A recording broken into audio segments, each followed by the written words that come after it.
Question number 3 क्या दिया गया है बेटा, चलो देख लेते हैं। क्वेश्चन नंबर 3 दिया हुआ है, in the following APs find the missing term in the boxes. ठीक है बेटा, देखो बेटा क्वेश्चन नंबर 1 दिया है 2 कॉमा एक बॉक्स दिया है कॉमा 6, एक तरह की सीरीज है।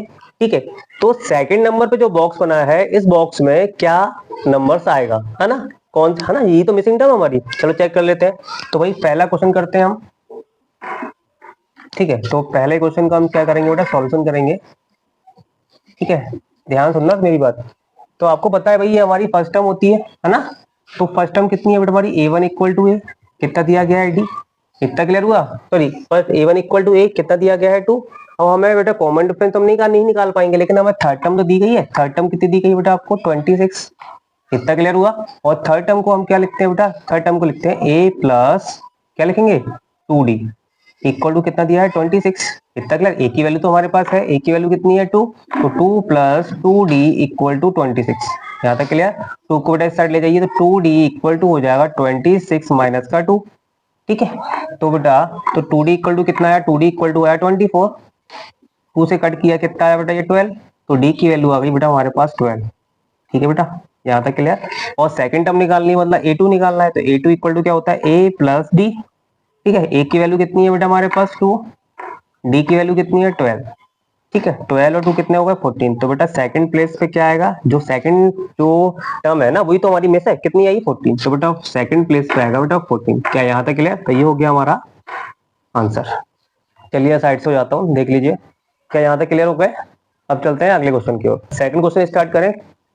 अब बेटा इस पूरी सीक्वेंस में हमारे पास दो मिसिंग टर्म है ना, 2 मिसिंग टर्म्स है ना। चलिए भाई, तो फर्स्ट टर्म मिस है और थर्ड टर्म मिस है, लेकिन सेकंड टर्म हमें गिवन है। तो second term a2 equal to कितना दिया गया है बेटा, a2 इक्वल टू दिया गया है 13, कितना क्लियर। क्या a2 को मैं ये लिखूं a plus D equal to कितना दिया है 13। ठीक है बेटा, कोई दिक्कत परेशानी, तो इक्वेशन नंबर 1। ठीक, और हमें क्या दिया हुआ है, 4 टर्म दी गई है, और क्या दिया हुआ 4 टर्म, तो a4 इक्वल टू कितना दिया गया है बेटा हमें 3। या a4 को मैं क्या लिखूं बेटा, a4 को लिखता हूं a प्लस 3d। ठीक है बेटा, तो a plus 3d equal to हमें कितना दिया गया है 3 दिया गया है, कोई दिक्कत परेशानी। तो ये हो गई बेटा हमारी इक्वेशन नंबर 2। यहाँ तक कोई दिक्कत परेशानी है क्या, नहीं है, कुछ मत करिए। इक्वेशन 2 में से इक्वेशन 1 को माइनस कर दीजिए।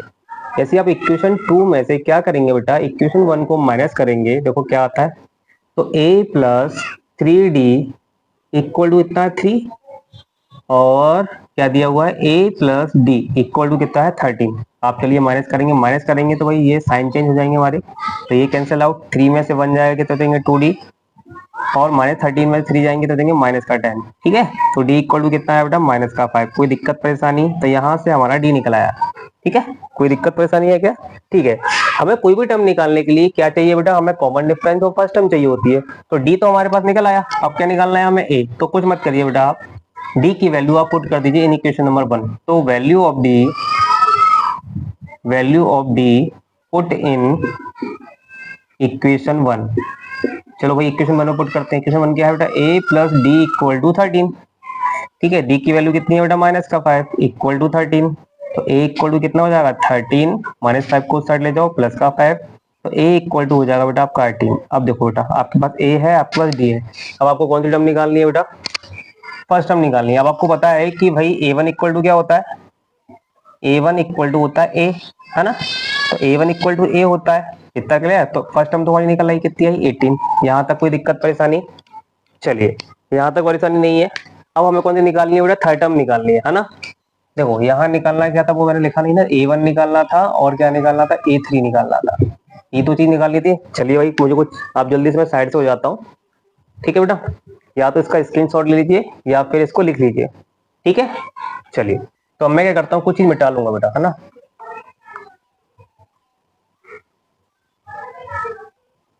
ठीक है, अब मुझे फर्स्ट टर्म तो मिल गई, हाँ मुझे क्या चाहिए बेटा, थर्ड टर्म चाहिए। तो थर्ड टर्म इक्वल टू क्या होगा, a प्लस 2d होगा। a की वैल्यू कितनी है बेटा हमारे पास, अभी निकाली हुई है, कितनी है 18, प्लस d की वैल्यू कितनी है बेटा माइनस का 5, इतना क्लियर। तो ये हो जाएगा 18, 5 टू या 10, है ना, किसका हो जाएगा माइनस का 10। तो बेटा 18 में 10 जाएगा तो देंगे 8। तो बेटा थर्ड टर्म हमारी क्या निकल के आई 8। कोई दिक्कत परेशानी, ठीक है। तो थर्ड टर्म हमारी क्या निकल के आई बेटा, वो निकल के आई प्लस का 8। कोई दिक्कत नहीं है, मैं साइड से हो जाता हूँ। ठीक है, तो इसी के साथ में हमारा क्वेश्चन नंबर 2 एंड हो जाता है। अब चलते हैं क्वेश्चन नंबर 3 की ओर। थर्ड नंबर का क्वेश्चन करें। थर्ड नंबर का क्वेश्चन करते हैं। थर्ड नंबर का क्वेश्चन हमें क्या दिया हुआ है, ध्यान से सुनिए। थर्ड में भी क्या दिया है, 2 मिसिंग टर्म है। तो वही फर्स्ट टर्म हमें कितनी दी गई है, a1 इक्वल टू ए दिया गया है 5, और हमें क्या दिया गया है बेटा, 4 टर्म दी गई है। तो a4 इक्वल टू कितना दिया है, 9 राइट 1/2। क्या इसको मैं ये लिखूं, 9 2 9 जा 18 और 1 कितने होगा 19/2। ठीक है, तो 19/2 दी गई है, यहाँ तक क्लियर। ठीक है भाई, तो a4 को मैं लिखता हूँ बेटा a प्लस 3d, ये इसका जनरल फॉर्म होता है ना। तो a plus 3d equal to a4 की वैल्यू कितनी है 19/2, है ना बेटा। एक की वैल्यू हमें गिवन है कितनी है 5, तो ये हो जाएगा 5 प्लस 3d इक्वल टू 19/2। 5 को साइड ले जाइए, तो 3d इक्वल टू हो जाएगा 19/2 माइनस का 5। यहाँ तक कोई दिक्कत है क्या? चलिए भाई, 5 के नीचे कुछ नहीं है तो अपन क्या मान लें, 1 मान लेते हैं। चलिए भाई, तो ये हो जाएगा 3d इक्वल टू, एलसीएम लूंगा कितना आएगा 2, तो ये हो जाएगा 19 माइनस 10, है ना, इक्वल टू कितना हो जाएगा 9/2। ठीक है, 3 से कट करो, 3 बन जा 3, 3 3 जा 9। ठीक है बेटा, तो डी इक्वल टू कितना आया 3/2 आ गया। कोई दिक्कत परेशानी? तो हमें डी की वैल्यू मिल गई। अब हमें डी की वैल्यू मिल गई तो हम क्या, मैंने क्या बोला, हमारे पास फर्स्ट टर्म होनी चाहिए और कॉमन डिफरेंस होना चाहिए। फर्स्ट टर्म और कॉमन डिफरेंस अगर हमारे पास है तो हम कोई भी टर्म फाइंड कर सकते हैं। इतना क्लियर? तो हमारे पास फर्स्ट टर्म कितनी है 5 और कॉमन डिफरेंस कितना है 3/2। ठीक है, कौन सी टर्म निकालनी है, a2 एंड a3। चलो निकालते हैं भाई। अब देखो, a2 निकालें तो a2 इक्वल टू क्या होता है बेटा, a प्लस डी। एक की वैल्यू कितनी है 5, डी की वैल्यू कितनी है बेटा 3/2। ठीक है, एलसीएम लेके सॉल्व करो इसको, एलसीएम लेंगे 2 आएगा। ठीक है, तो हो जाएगा 10 प्लस 3 इक्वल टू कितना हुआ बेटा 13/2। तो ये निकला हमारा a2। इतना क्लियर? चलिए भाई, अब निकालते हैं हम कौन सी टर्म, a3 टर्म। क्या होगा, a प्लस 2d, ए की वैल्यू कितनी है 5 प्लस 2, ई की वैल्यू कितनी है 3/2, 2 से 2 गया, है ना, कितना बचा 3, तो ये हो जाएगा 5 प्लस 3 इक्वल टू हो जाएगा हमारे पास 8। तो बेटा हमारी थर्ड टर्म आई 8। क्लियर? चलिए भाई, तो a2 टर्म है हमारी 13/2 और a2 कितना है बेटा हमारे पास 8। तो सेकंड टर्म कितनी है 13/2। ठीक है, और हमारे पास थर्ड टर्म कितनी है 8। क्या इतना क्लियर हुआ बेटा? इसको मिक्स फ्रैक्शन में लिखना है तो आप मिक्स फ्रैक्शन में भी लिख सकते हैं। इसको किस तरह लिखना है, 2 6 जा 12, 2 2 6 जा 12 अपॉन 1 राइट 6 राइट 1/2। इतना क्लियर हो गया?